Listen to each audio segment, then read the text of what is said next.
Today we're in a residential vineyard, a small commercial vineyard, and we're looking at structure of the vine. We have a vine here that was planted this year. This was planted from a green cutting, and it's trained to the stake. We have the container around it to protect it when it's young. I'm going to go ahead and remove this to show you the structure, because if you understand structure of a vine, then you can apply this any way you want in viticulture.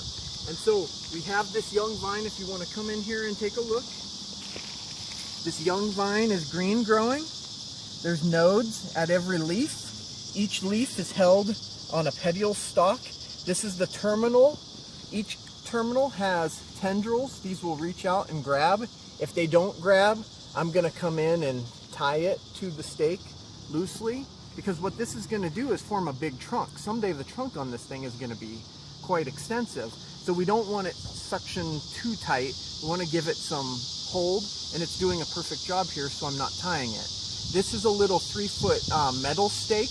We've chosen that because these are going to be head trained. So this vine is growing aggressively. It has very good apical dominance growing up, and you can see the inner node length is showing me that this vine has had pretty good nutrient management throughout the season. This vine, although it's being tied up, it's just holding its place. It's not going to be thick enough this year to form anything that's going to be left, and so this winter it's going to be left. Next spring it's going to be cut back down to 2 buds, and then when that new sprout comes out, it's going to be aggressive.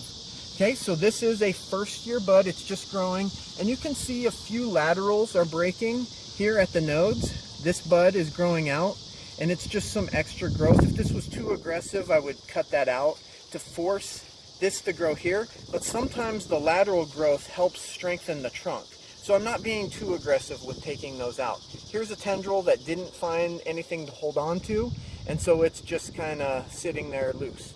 So I'm going to put this protection back on, and this vine is just going to be growing for the rest of the season, and then cut back to 2 buds. I'll go show you a vine that's been in the ground for a year already that already has some woody material. Okay, now we're at a vine in its 2nd year. This is actually a Cabernet vine. The other one I was showing you was Tempranillo. So different varieties, but the structure of the vine is the same.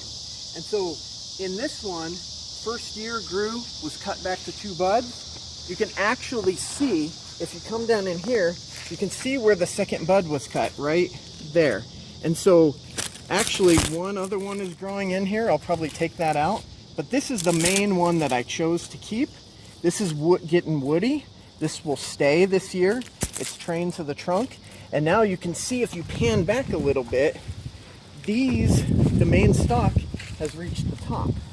This winter, it's going to be topped here. This material is more than pencil to Sharpie thickness. And so now we're going to develop main buds next year to be the trunk. And so these laterals will be cut off this winter, allowing for 1 trunk, and then main branches coming out from the N2 buds. All right, thank you. Structure, this 1-year-old wood would be called a cane next year if we laid this down, or if it became a cordon. These are partially fruitful. Every bud that's on here will break out, and as it starts to grow, you'll have a number of nodes with leaves, and then you'll have flowers set.